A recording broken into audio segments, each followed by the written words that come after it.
Seat's Arona is a small SUV with an important role to play in the Spanish maker's model lineup.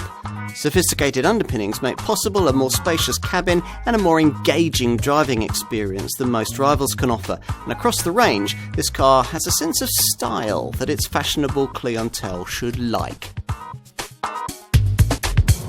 With its only slightly larger Attica SUV, Seat has already shown it can produce a compact crossover with class-leading standards of ride and handling. And if you come to this car in search of a slightly smaller crossover of that kind, you'll find that the Arona continues that strong showing. If you happen to be familiar with rivals in the small SUV segment, you may well notice that the steering here is more direct, the corner turn-in is more precise, and that body roll is rather better controlled. Credit for much of this can be given to the stiff, sophisticated MQB A0 platform that this model shares with the 5th generation Ibiza Supermini it's based on. That's not to say that it feels in any way really sporty. No car in this segment is. Seat's preference has been to set the Arona up for the low-speed traffic jinking needs of the urban jungle. And sure enough, it feels right at home in that environment with its great all-round sightlines and its tight turning circle. As for engines, well, most will choose the likeable 1-litre TSI turbo petrol variant we're trying here. This 3-cylinder power plant is primarily offered in 95 PS guise, but there is also a 115 PS variant if you want a little more power, a 6-speed manual gearbox and the option of DSG auto transmission. Either way, in a 1-litre TSI Arona, 57.6 mpg is possible on the combined cycle and around 111 grams per kilometre of CO2. Also pretty frugal is the pokiest option in the lineup, a 150 PS 4-cylinder 1.5-litre TSI Evo petrol variant, which features cylinder deactivation technology.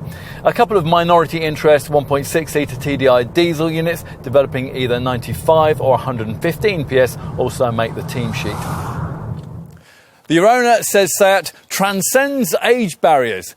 Well, not sure about that. The truth is that it's very obviously targeted at the younger folk driving sales in the segment, although there's also enough boxy practicality here to interest more adventurous small families too.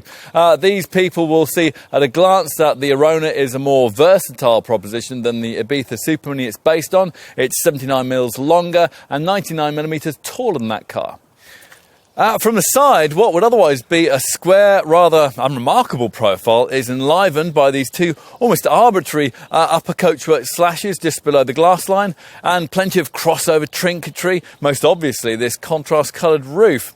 Now, while other makers in this sector have merely dabbled with that concept, Seat has wholeheartedly embraced it, standardising that feature for those who want it and offering customers orange, black or, as in this case, grey colour options. And inside, well, if you like the funky attitude of the exterior, you might be a bit disappointed to find that little of that's been carried over into the cabin, which is virtually identical to the rather conservative interior you'll get in the Ibiza, although you do set a little higher. What's not up for debate is the quality of what's provided here, though. That's something nicely complemented by the classy, glass-fronted 8-inch infotainment screen that most models get. As well as usual Bluetooth and DAB tuner, this incorporates 3D navigation, voice recognition and Seat's full-length smartphone mirroring system. Let's take a seat in the rear. Offhand, we can't remember ever being in a small car with as much ceiling space as this one. 6-foot adults who might normally grumble at the prospect of long-distance rear seat confinement in any Supermini-based model need have no worries about the prospect of riding in this one. Finally, let's take a look at luggage space out back. The rear hatch opens to reveal 400 litres of it. The dual height boot floor that you have to pay extra for in most Ibiza models is standard here. Need more room. Push the backrest forward and 823 litres of space is revealed. And overall, well, we love the fact that the buying public has rejected the collective wisdom of most so-called motoring experts and bought into cars like this one in their droves. People power has produced this kind of product. And if you've been a part of that, we reckon you'll like this end result.